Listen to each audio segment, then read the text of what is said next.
I feel like if I didn't have anyone to push me, I wouldn't even bother to do it. I got one milestone down the drain, and now I got to work on the next. I see the future is really bright for me. I feel like it doesn't matter the age, as long as you go back and get it done. The high school diploma is just added to the confidence, and now I feel unstoppable. No one gets a diploma alone. You have more support than you realize. If you're thinking of finishing your high school diploma, you have help. Find free adult education classes near you at finishyourdiploma.org. That's finishyourdiploma.org. Brought to you by the Dollar General Literacy Foundation and the Ad Council. And welcome back to Tower Talk Business Radio, powered by the Nassau Community College Foundation on the voice of Nassau Community College, 90.3 WHPC. I'm your host, Donyshia Boston-Hill, along with Ray Schwetz. Our guest today is Charles Weinraub, Director of Acquisitions at The Handsome Home Buyer. And again, yes, he is handsome. So let's jump right back into it, and let's talk bilingual. Do you think that helps you in some of these markets and towns you go into, especially in Long Island? Yeah, I think everybody really needs to know as much as possible in many languages. Ironically, when I was in high school, I failed out of Spanish, and then when I went to into the Mako business in Hempstead, most of my employees were from the Latino community, as they are now, the subcontractors I work with. So it was like either I learn how to speak Spanish or we're going to paint cars pink with polka dots because we're not going to be able to communicate. So I was kind of forced, kind of like living in another country, which was great. And now it does nothing but help me. Oh, that's fantastic. You talked about relationships before. When you talked about relationships, obviously being a mentor is huge. You get what you give. That's what I think. 100%. So what type of people do you look for mentoring? I feel like, I don't know if I look at them as much as they just kind of find you. I've had 4 great mentors in my life. To touch on them quickly, one of them was my father, who instilled the entrepreneurial spirit in me. That's what he's done from the time he was 18 years old as well. Carl Chavone, who I mentioned before, who was 50% of my real estate education. My father's old partner was a classically trained salesman. He used to sell Electrolux vacuum cleaners door to door in the 70s and did very well doing it, which is, an almost impossible job. So I was lucky because I feel like that's a lost art. And then I had a last mentor who was my other half of my real estate education, a man named Les Jansen, who was unfortunately passed away. But him and Carl together were kind of like the perfect storm that kind of led me to where I am now. That's really cool. And, it's funny, when I do see you, I see you networking and I see you building a team of people around you. So how important do you think it is networking and relationship building? I mean, you've said it's important, but I guess what I'm trying to lead towards is what type of people do you gravitate towards in creating your team? So one of the first things Carl ever said to me was the network's the most important thing. You can advertise, you can do this, you can do that, but the network's the most important thing as far as bringing you business. So that's more important than anything. As far as people I align myself with, it's kind of strange. I go off of feeling, right? I'm a super positive person. I feel like I only want super positive people around me, and that extends from the realtor I deal with to the gentleman that puts the sheetrock in my house to the person that cleans the houses ultimately when they're done. If we're not all in this same train of positivity and I don't get that feeling from you, I just can't have you in my circle. It kind of disrupts the energy. It's a little cosmic, but that's how I feel. That's how I operate. Oh, that's pretty cool. So you have to have your Wheaties in order to hang out with you. Yes. All positive all the time. And I appreciate it. You and Donyshia slumming it with me. I mean, you're handsome, she's beautiful, and I got a good voice for radio. Okay. So mentoring and just being success, what does success really mean to you? I think success to me is about being fulfilled. So what I do is great. It's good that I'm secure. It's great to be successful because when you're successful, most importantly, you can take care and help people that are close to you and people that you want to help in the community. Like we're starting a not-for-profit to benefit the Latino community because I'm so immersed in it. Things like that. My father now works with me. I give scholarships to kids and things of that nature. So for me, it's not the money. I live very modestly in a small one-bedroom apartment. Money's freedom. That's cool, but I have that fulfillment. For me, it's more about the challenge of, as you mentioned earlier, doing something that few other people can in the hardest place to do it, in my opinion. Have you ventured outside of New York? To do real estate? Yeah. I have to look, but I have so much opportunity here right now, there's just no need. Once I begin to grow and get onto that REIT level, I will. But I feel that Long Island is ripe for redevelopment. Most of the stuff was built here in the mid-1950s. So at this point, it's 70 years old. It's time. Plus, zoning laws and things are starting to change. The trends, it's not so much houses, it's more apartment buildings. People don't have that same need for a house or desire for a house. So things are changing, and I think I'm right in the middle, in front of that. I think so. I hear a lot of people talk about how do we keep millennials on Long Island? What advice would you give someone?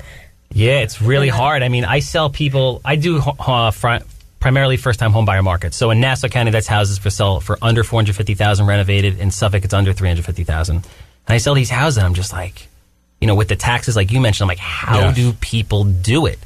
It's hard. A lot of families pull together, which is great to see, and they help because they want to keep the kids here. But it's very difficult. But like you said, you get what you pay for. It's an amazing place to grow up. There's no place else like this. No, when you're a kid, you're like, I can't wait to get out of here. And then when you leave, you're like, you know what? I had it pretty good. I think I better stay in this cul-de-sac. And then everybody comes back. Exactly. Everybody I graduated with is back in Wantoa raising their kids there, which is interesting. That is pretty phenomenal. Yeah, I feel like, there are certain places where it's nice, it's refreshing, but it was funny. I was in Texas visiting somebody. I'm like, there's just malls and highways everywhere. It's not quite like New York. Yeah. Nothing's like New York. Nothing. No. I mean, I can do without the freezing cold of December, January, February, but I'll deal with it for everything else. Now, have you ever thought about venturing into commercial properties?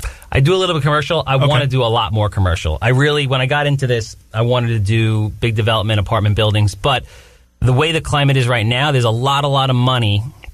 You know better as far as who wants to lend going towards that. So I can do much better in the single family market, which seems to be not ignored, but nowhere near as competitive as far as rentals go. There's a lot of big guys putting up big money for apartment buildings. Gotcha. Yeah, it is very competitive. I agree. You are listening to Tower Talk Business Radio on the voice of Nassau Community College, 90.3 WHPC.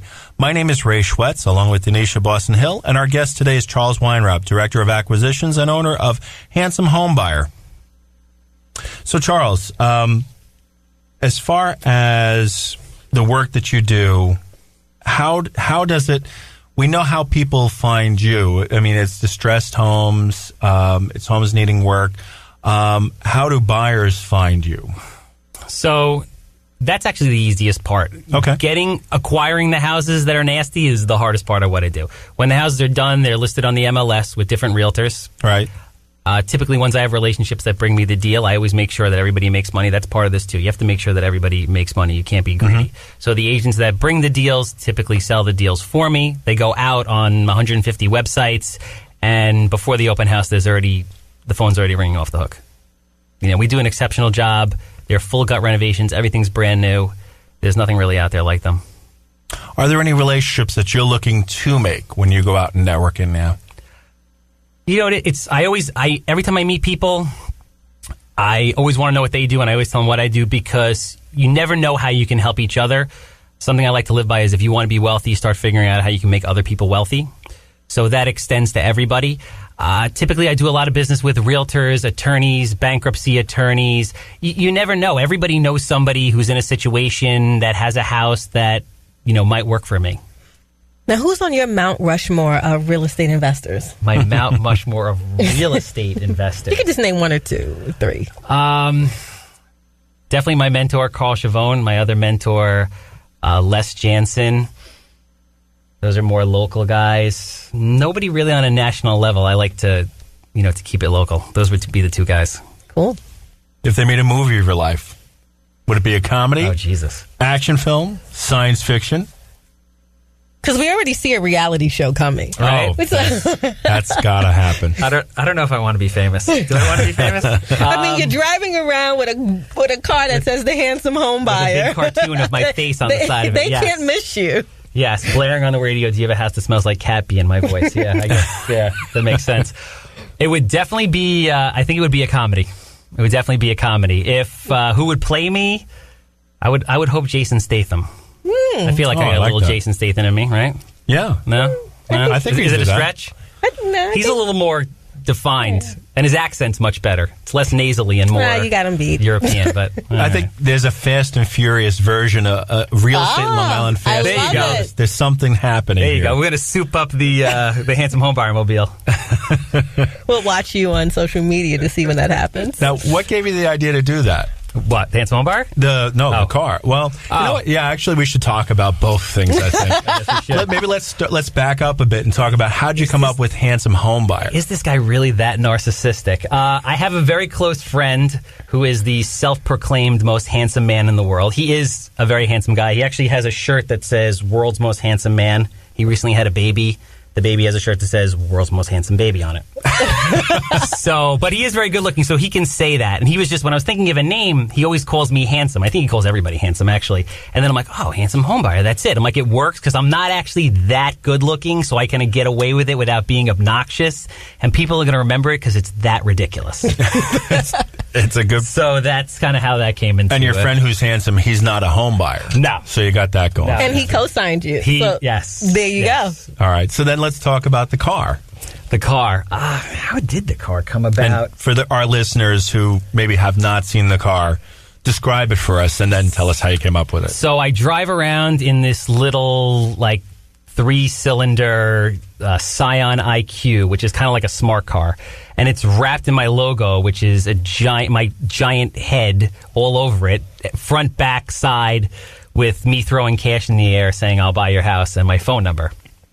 Which gets a lot of attention, which is great. It gets positive and negative attention. The positive is people will whiz by me on the parkway doing 80, call me saying, I want to sell you my house. Then I think I drive a little erratically because I'm known to text and call while I'm driving. So you'll get the occasional person who's cursing me out on my voicemail. And then the police have become very fond of me in that little car lately. So now they're going to be looking for you. Are you texting? You got to be careful. Yeah, the points are racking up. I'm a frequent visitor at that defensive driving. So you're a real estate investor. You're great looking. Is the car a chick magnet? The car is definitely not a chick magnet, no. No. But I am who I am, and that's it. Either you're going to love me for me, or I guess you're not. Well, I think the marketing is key, and the marketing helps people find you. Absolutely. So how do we find you?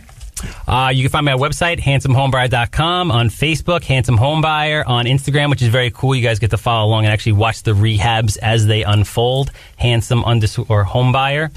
Charles at handsomehomebuyer.com, or our phone number 516-777-SOLD. Charles is everywhere, and if you haven't met him, you owe it to yourself to meet him. So we'd like to thank you, Charles. I appreciate you coming on to we appreciate you coming out to the show. Thank you for having me. It was great to see you guys. Great to see you again. So I like to leave everyone with what I call DB's philosophy. As you discover the secrets of real estate investing, as you heard Charles say today, seek professional advice, mentors, and create a plan to generate wealth. And most importantly, happiness. Surround yourself with good people. Hear, hear. My name is Ray Schwetz, along with Donyshia Boston-Hill, your co-host and producers. The creative director of Tower Talk Business Radio is Rudy Breedy. This is an NCC Foundation Business Leaders Council production. Visit ncc.edu/WHBC for more information. Available as a podcast on iTunes, Android Podcasts, and Spreaker. This has been Tower Talk Business Radio, powered by the Nassau Community College Foundation on the voice of Nassau Community College, 90.3 WHBC. We'll talk with you next week.